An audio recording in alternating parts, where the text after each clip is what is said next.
Hello, good day to everyone. Welcome sa Happy Angel Reading. And today reading po is para sa December kay Leo, no? December 2023. So mag-opening lang po tayo.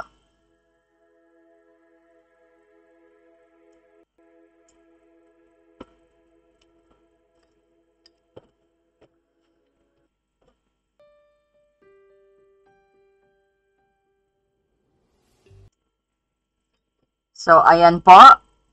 Thank you for the This is for Leo sa buwan ng Disyembre 2023.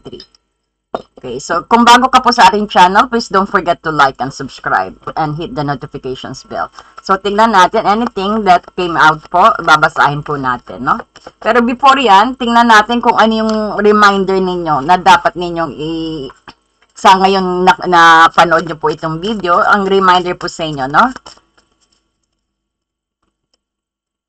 Parang anong gustong sabihin ng souls ninyo na dapat nyong isaalang-alang. So, ito daw, do I believe I am worthy? No? Itanong nyo raw sa sarili nyo yan, na if you believe that you are worthy.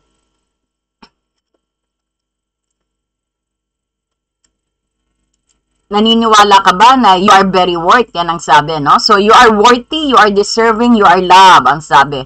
Start seeing the divine beauty within you and go out and claim the life you have dreamt up. Your crown has been bought and paid for. Put it on your head and wear it. Sabi, no? Yes, you are worthy, you are deserving, you are loved. Pwede nyo pong isama sa affirmations ninyo every day. And today po ang dapat yung gawin sa time na napanood nyo ito. For a big goal or dream, you have asked yourself, do I feel worthy of this? So, some of you kasi syempre na parang walang tiwala na bakit you are doing your best. You are doing your best to be able to achieve that goal. Pag ang result is hindi natin gusto, dyan na tayo nagkakaroon na nawawalan ng tiwala, no? And nag-i-stop tayo. So, just keep on trying lang din ang sinasabi na guidance dito. At saka, lagi niyong isipin na you deserve everything also. Hindi lang sila, pati ikaw din, no? Pati ma-achieve yung goal na gusto mo at yung dream na yan. At i-incorporate mo lang ang trust and faith mo and everything will come true to you. So today, you might want to add these affirmations na I am worthy of it all. Sabi mo lang yan araw-araw, no? Yan ang nire-remind ng soul mo sa'yo, no? Baka nawawalan ka ng tiwala sa sarili mo na parang tingin mo, lagi na lang wala ka. Pero sa kanila meron. Hindi. You worth that also. Just all you need to do is have faith and trust, no? Okay, so tingnan natin. What's coming? What is coming for Leo this coming December? Spirit guide, please. What is coming for Leo?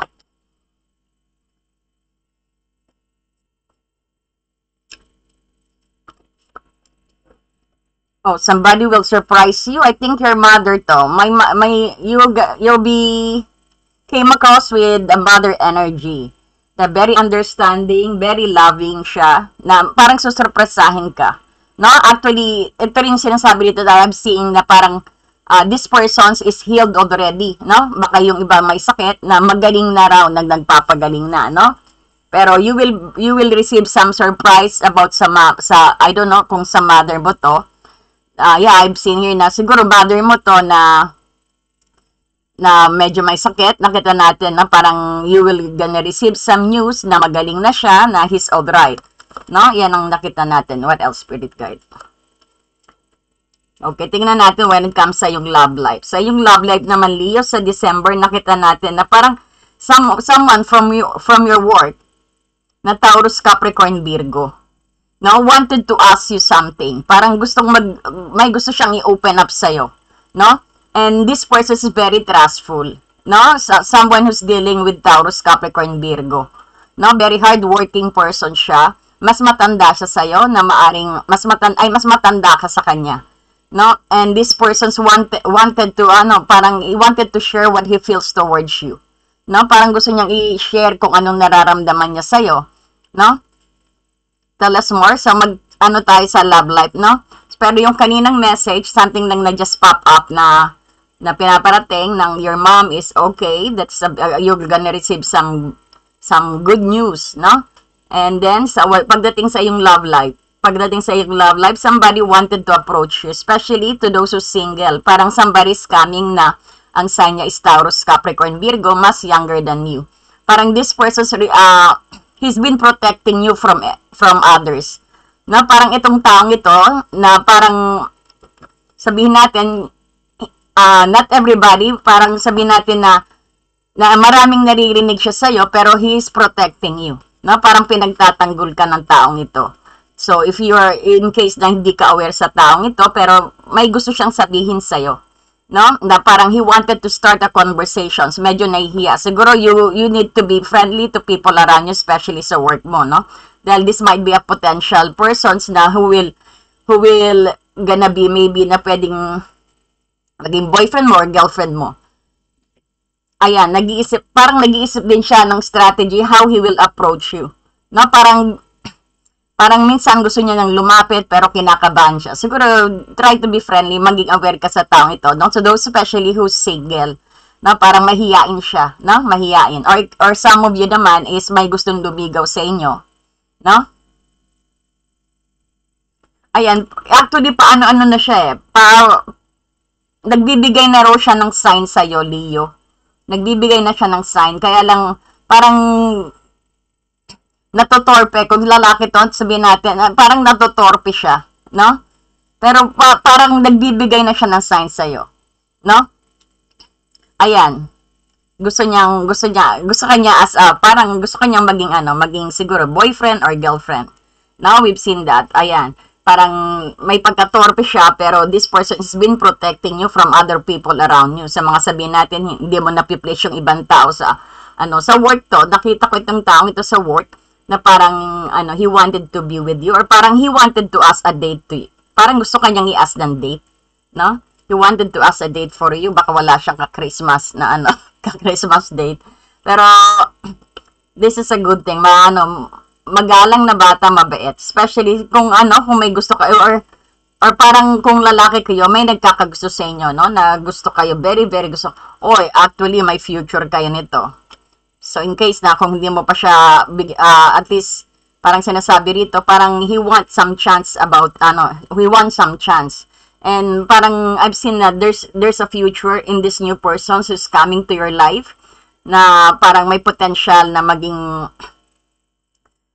kayo magtagal. Kasi nakita natin is, this person's really gonna love you unconditionally. Even though na hindi pa kayo magka-shota or magka-asawa.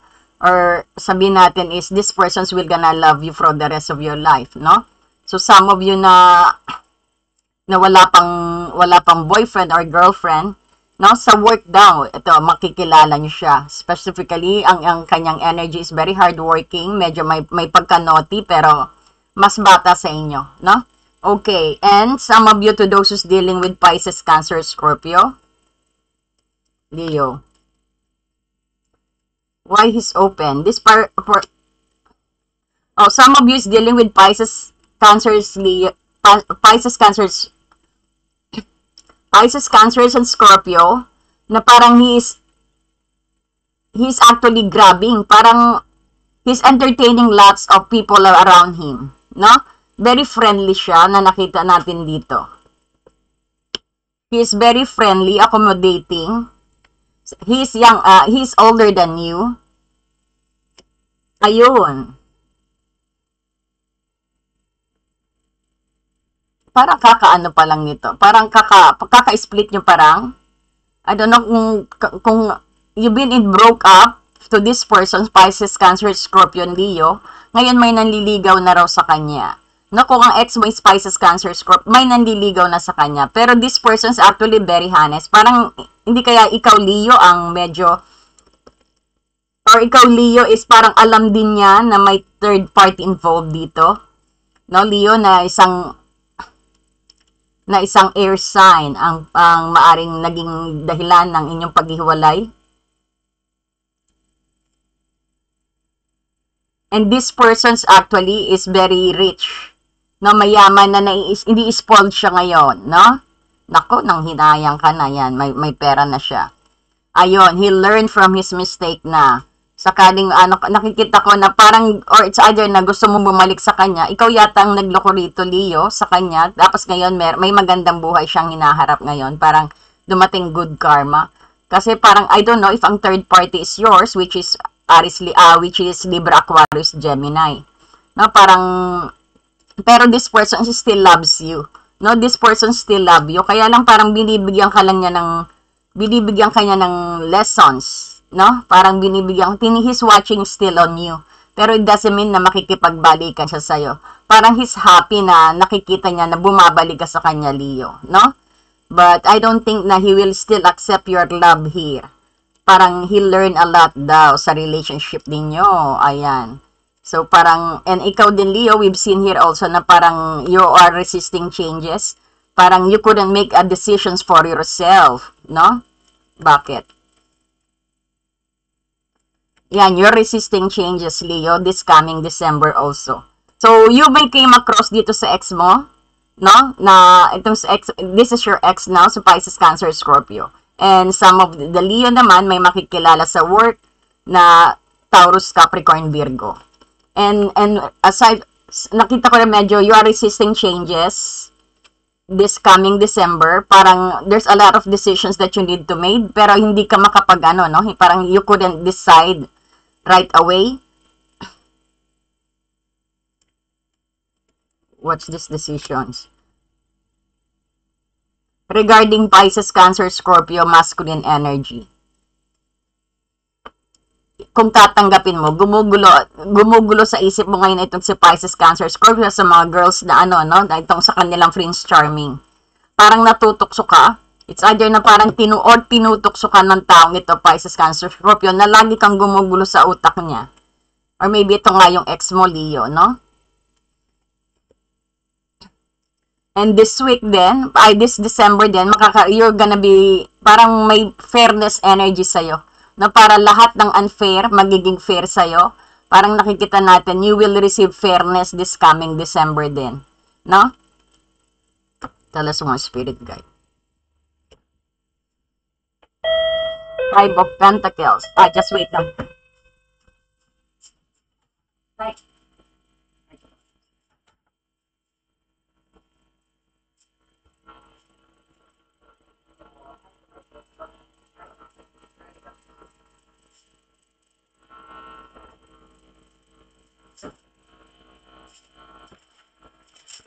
Ayan. So, nakita natin, sa December din,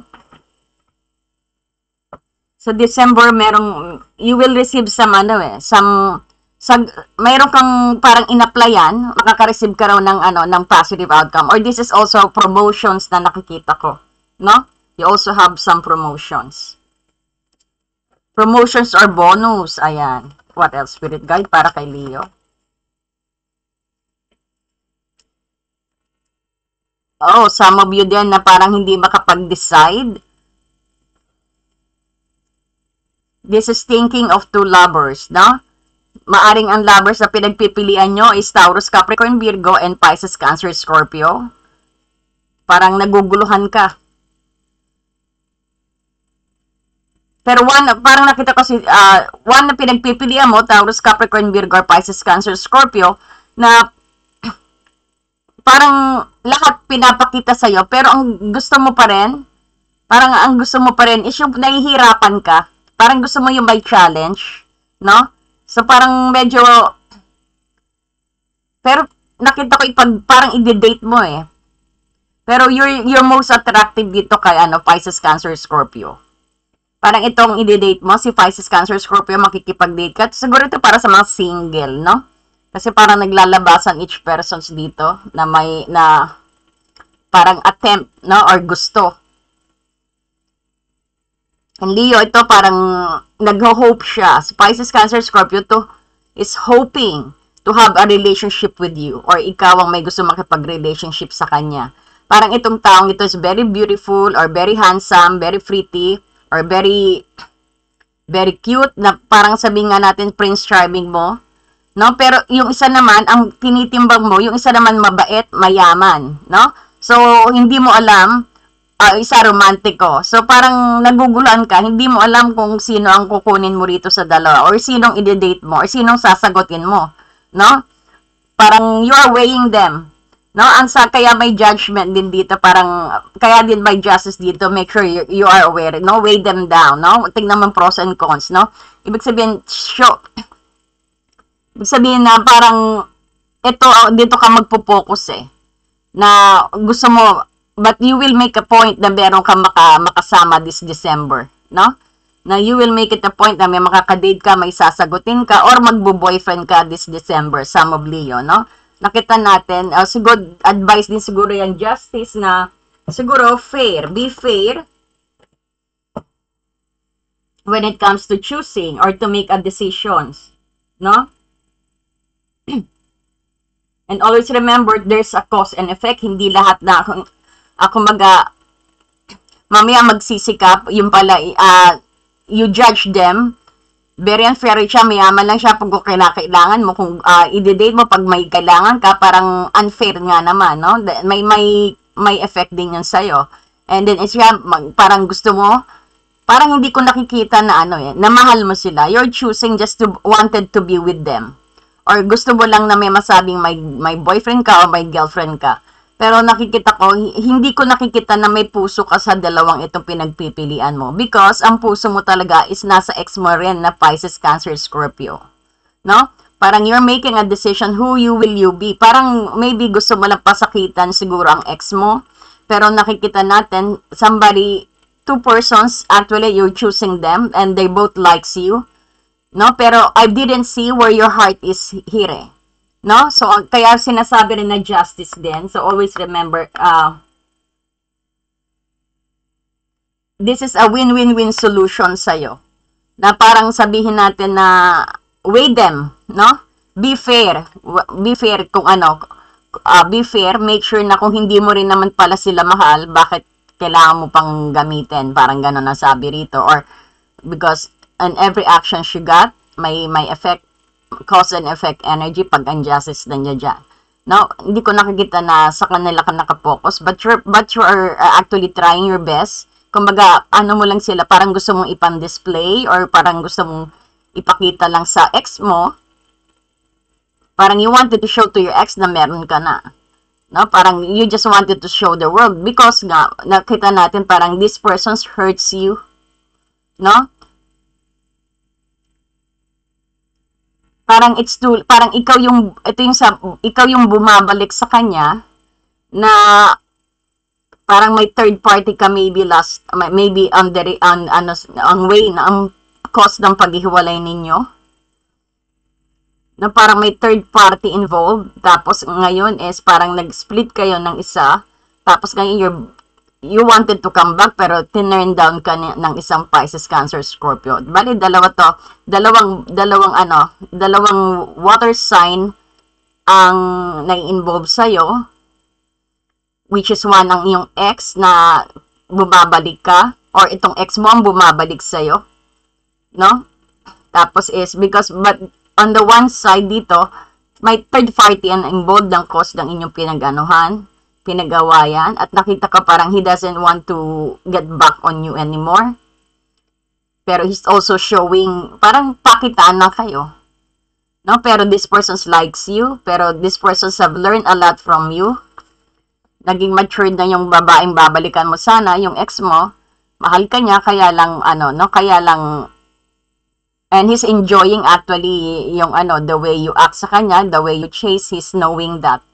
No, parang he's just wanted to give you some lessons, no? Pero I don't think na he will still accept your love. Kasi meron na siyang isang air sign dito na nakita niya na is ready to commit sa kanya.